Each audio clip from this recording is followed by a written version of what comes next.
ভালো না, আপনার তো জমানো ঠিক নাই। কে কি করছি? আপনি কি কইছেন কন? আর ব্যস্ত, অনেক ব্যস্ত। ব্যস্ত? হুম। দেখা যাচ্ছে না কেন? ব্যস্ত? 1-1.5 মিনিটের ভিতরে কিছু হয় না?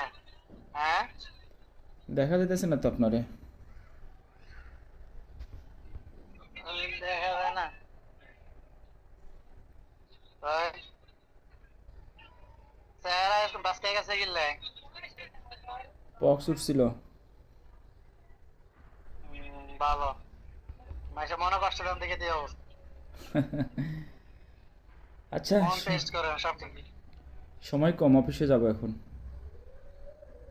দেখেন না, 1 মিনিট। ওকে, ভালো থাকবেন, রাত্রে কথা হবে। ঠিক আছে? দেখা আল্লাহ হাফেজ।